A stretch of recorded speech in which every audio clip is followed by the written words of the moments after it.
The commitment of all the development partners here gathered to Jamaica's development over the years is well and truly appreciated. We've said this every year, and we mean it. We work very closely with most of you in a one-on-one way, some more indirectly. But we've always found a high level of commitment, a high level of professionalism in trying to get the work done.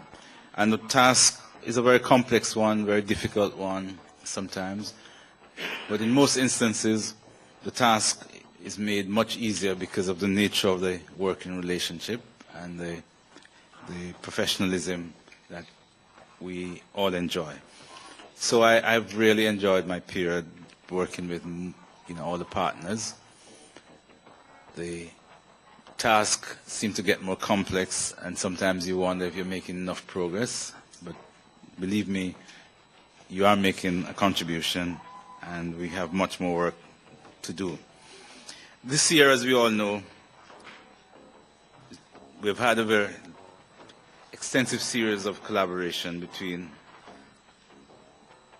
our partners and the Jamaican government. We have set out some strategic priorities in the budget. The new government has enunciated quite a number of policy changes and priorities, and we have had to rejig, so to speak, some of the things that we were doing to reflect the new priorities and the new direction. Fortunately, there hasn't been too dramatic a shift or fundamental structural shifts, and there's some degree of continuity. And since the problems that we confronted in 2006, 2007 basically remain the same ones we are confronting in 2008, 2009, there was not ever likely to be so dramatic a shift in strategies and priorities, etc. So there has been a relatively smooth transition from one administration to the next in terms of the priorities and the strategies. And we have been able to articulate this set of priorities in the medium-term framework and in the long-term development plan, drafts of which were approved by the Cabinet on November 17th. A ministry paper was tabled in the House of Representatives indicating this, and we are about to upload the documents. I probably think they have been already on our website to allow for wide discussion and debate, because it's really now simply a draft document still. And there will be criticisms and comments, and hopefully out of that will come great improvements.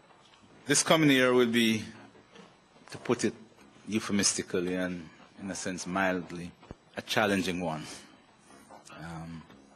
an interesting one. I was listening to Mr. Bernanke giving an address in Texas 2 days ago, and someone in the audience asked him, when he started the job, what had he hoped for, and he said, be careful what you wish for, because when I started, I was really hoping that this job was going to be an interesting one. And it has turned out to be a most interesting year, and it's going to continue that way. So we're going to be facing a very challenging and a very difficult year. Our assessment, and we've been doing this, most of you may be aware, the government has established a committee to examine on a daily basis developments in the economy and the likely impact on Jamaica of what's happening globally, and to make policy recommendations or adjustments. And we have been meeting now for weeks.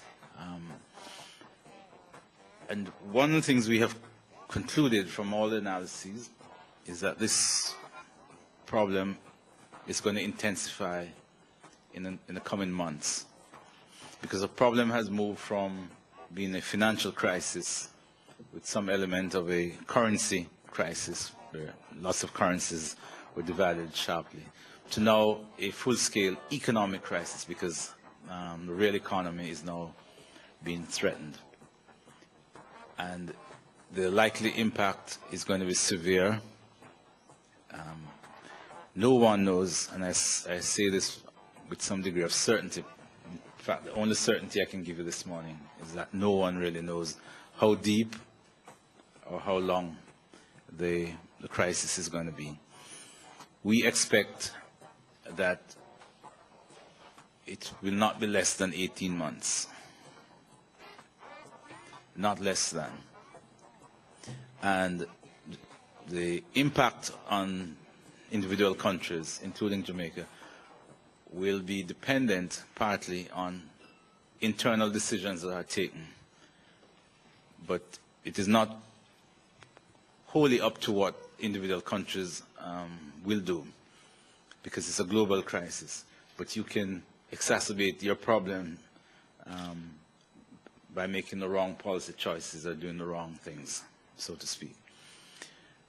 So this is going to be around for some time, and it's going to have a severe impact on the economy and the society.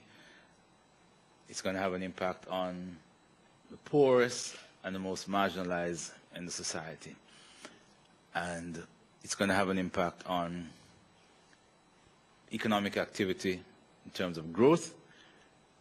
I was also told by my friend out of Japan that there's an article this morning which says that Statin has confirmed that there is a recession in Jamaica. We have advised the government that it's going to be a very significant impact and recession on the real sector of the economy. We're not likely to see any growth in 2009. And the best strategy, in our view, is to undertake policies that will shore up our ability to take advantage once the economy of the world starts